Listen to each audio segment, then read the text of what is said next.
นี่ก็ดึงเฮ็ดตัวนี้เฮ็ดหลายเนาะช่วงนี้เฮ็ดนี่เนาะเฮ็ดปวกหนึ่งคือกันนี่เนาะนี่ครับปลาโค้งเพิ่นกำลังมาเนาะมื้อนี้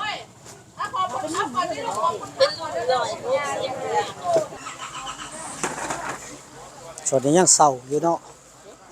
คนมาย่างตลาดนะท่านได้หลายปานใดเนาะโอ้ดิกบมีแต่กบเลยอยู่นี่เป็นขายกบน้ำขายหน่อไม้น้ำตรงนี้เพิ่นมีเฮ็ดปวกมาน้ำนี่เนาะโอ้อยู่ในถุงมันยังเต้นอยู่เนาะยังเต้นไปอยู่อีหยังอันโอ้ข้าวต้มตัดเนาะโอ้เนาะมันกล้วยเด้อซะกล้วยอีหยังอันนี้กล้วยหอมหวีจักบาทล่ะฮะ30แล้วหวีละ20ตัวนี้เศร้าค่ะยังมีหาอยู่เนาะ20ก็พอแล้วมั้ง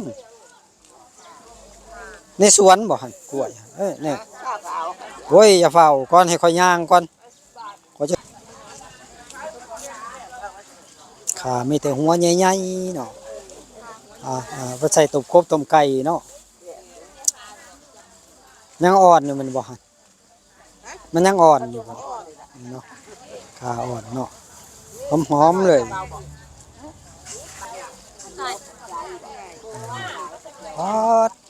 มันคือลายขาวแต่เท่ามันกองลายไปได้ล่ะละ50 บาทโอ้ห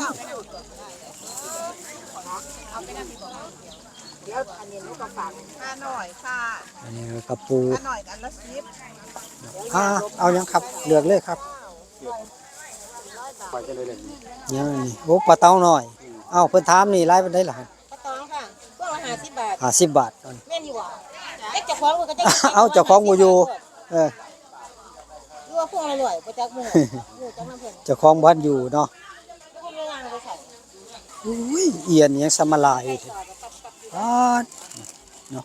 ผู้ใดที่ชอบเอียนเนาะเอียนหน้าบ่นี่แม่นค่ะเย็นหน้าอ๋อถุงยักบาทเลยนี่ถุงละ80ค่ะถุงละ80หน่อยเนาะตายักค่ะจะเป็นลายเนาะเอียนหน้านี่ท่ออากาศ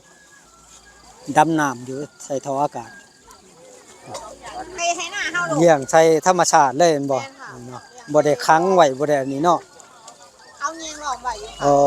แต่อยู่ในดินในยังเนาะเอาใส่บ่อดินบ่ได้ใส่สร้างไง